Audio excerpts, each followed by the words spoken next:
اور اللہ کی رسی کیا ہے؟ اسلام. یا پھر ایک روایت میں ایک بتایا جاتا کہ جو ہے قرآن اللہ کی رسی ہے، اور ایک روایت میں آتا اللہ تبارک و تعالیٰ رسی چھوڑی ہوئی ہے اور اس کا ایک سرا اللہ کے ہاتھ میں ہے. اس رسی کو اللہ پکڑنے کے لیے کہتا تم اس رسی کو مضبوطی سے پکڑ لو. وَاعْتَصِمُوا بِحَبْلِ اللَّهِ جَمِيعًا، سب مل کر کے.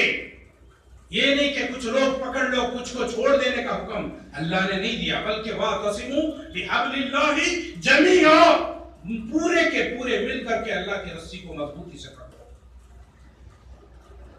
وَلَا تَفَرَّقُوا، فرقوں میں مت بٹو،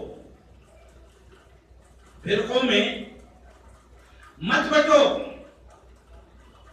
گروپ مت ہونا، جماعت در جماعت نہیں ہونا، گروہ در گروہ نہیں ہونا. وَلَا تَفَرَّقُوا وَاذْكُرُوا نِعْمَةَ اللَّهِ عَلَيْكُمْ، اور یاد کرو اللہ کی وہ نعمت. اِذْ كُنْتُمْ آبَاءً فَأَلَّفَ بَيْنَ فِي قُلُوبِكُمْ فَأَصْبَحْتُمْ بِنِعْمَتِهِ إِخْوَانًا. اللہ کی اس نعمت کو یاد کرو.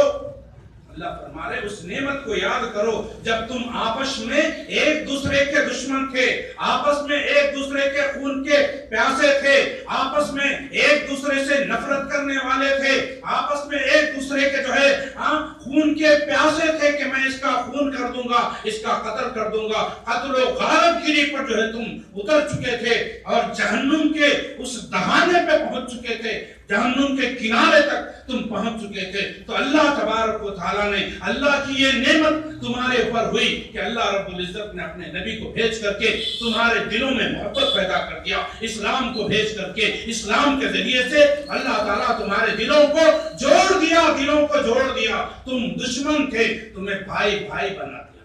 فَأَصْبَحْتُمْ بِنِعْمَتِهِ إِخْوَانًا، تمہیں بھائی بھائی بنا دیا.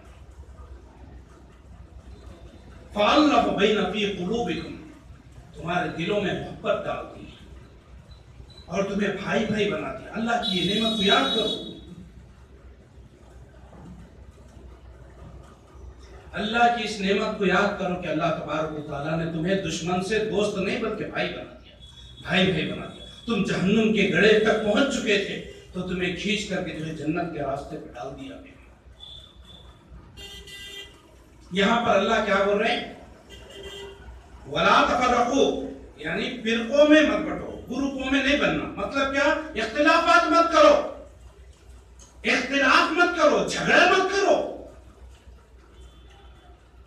یہ اللہ کا فرمان قرآن کے اندر سورہ آل عمران آیت نمبر 137. اسی طرح سے اللہ کے رسول صلی اللہ علیہ وسلم نے بھی فرمایا وَلَا تَفَرَّقُوا وَلَا تَخْلِفُوا، یعنی اختلاف مت کرو. اللہ کے رسول صلی اللہ علیہ وسلم فرمایا تم آپس میں اختلاف مت کرو، کیونکہ تم سے پہلے والے جو لوگ تھے وہ لوگ اختلاف کیے. اختلافوں فہلکوا، وہ اختلاف کرے لہذا وہ ہلاک ہو گئے. اللہ تبارک و تعالیٰ نے انہیں ہلاک کر دیا. ہلاک بولے تو مر جانا، برباد ہو جانا، تباہ ہو جانا، تاراج ہو جانا، مال و دولت لٹ جانا، سب کچھ اس کا چھن جانا. ہلاک ہونے کے کئی معنی، چاہے انسان ہلاک ہو یا اس کی دولت جو ہے وہ لٹ جائے، وہ نیست و نابود ہو جائے، اس کے گھر زمین دوز ہو جائے، اس پہ پتھروں کی بارش پڑ جائے. اللہ پچھلی قوموں کو ہلاک کر دیے. طرح طرح سے بھائی سناتے آ رہے ہیں، پیغمبروں کے حالات سنا رہے ہیں تیلگو زبان کے اندر. ہلاک کرتے گئے اللہ تبارک و تعالیٰ اختلاف کرنے کی وجہ سے. میرے بھائیوں، یہ اختلافات جو آئے، جیسا کہ میں نے بتایا شروع سے ہے اختلاف. آدم علیہ السلام کو اللہ نے بنا کے کیا بولے؟ فرشتوں کو سجدہ کرو. فرشتے کیا کرے؟ اللہ کا حکم فوراً بجا لا لیے، سجدہ کر دیے. اکیلا ابلیس جو تھا وہ سجدہ نہیں کرا، اس نے اختلاف کیا. دیکھیں آپ شروع کہاں سے ہوا؟ اختلاف کہاں سے شروع ہوا؟ شیطان سے. اگر شیطان وہاں پر سجدہ کر دیتا تو معاملہ نہیں رہتا. ایک بات اس نے اللہ کی مخالفت کی، اللہ کے حکم کی مخالفت کی، اللہ کے حکم کا اس نے انکار کر دیا تو اللہ رب العزت نے اسے دھتکار دیا. قیامت تک کے لیے ذلیل و خوار بنا کر کے جو ہے اللہ کے درگاہ سے جو ہے وہاں سے جو ہے اس کو راندہ درگاہ کر دیا گیا، وہاں سے اس کو بھجا دیا گیا، نکال دیا گیا، لعنتی بنا دیا گیا. انک لعنتی الی یوم الدین، میری طرف سے تیرے اوپر ہمیشہ ہمیشہ کے لیے لعنت ہے. اختلاف کیا ہوا؟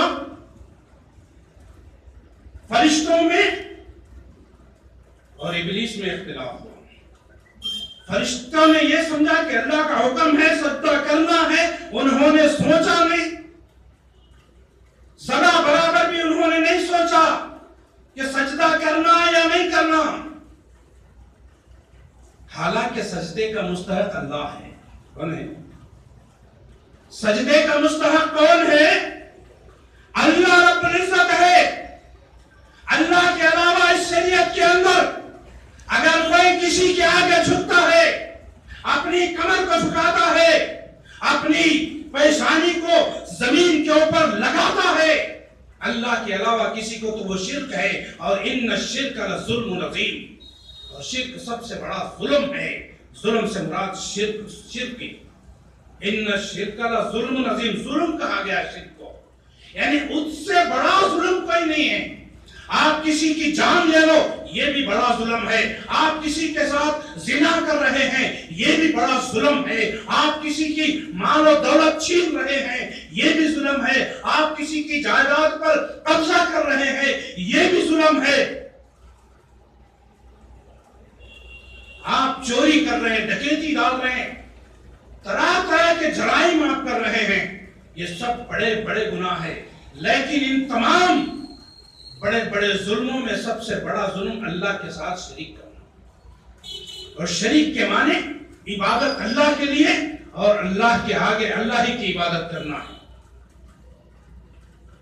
نہ اللہ کی ذات میں شریک کرنا، نہ اللہ کی صفات میں شریک کرنا، اور نہ ہی اللہ کی عبادت میں. جو صفات اللہ کے ہیں وہ اللہ کے لیے خاص، جو ذات اللہ کی ہے وہ اللہ کے لیے خاص، اور جو عبادت اللہ کے لیے اللہ کے لیے خاص. کوئی عبادت کسی کے لیے نہیں.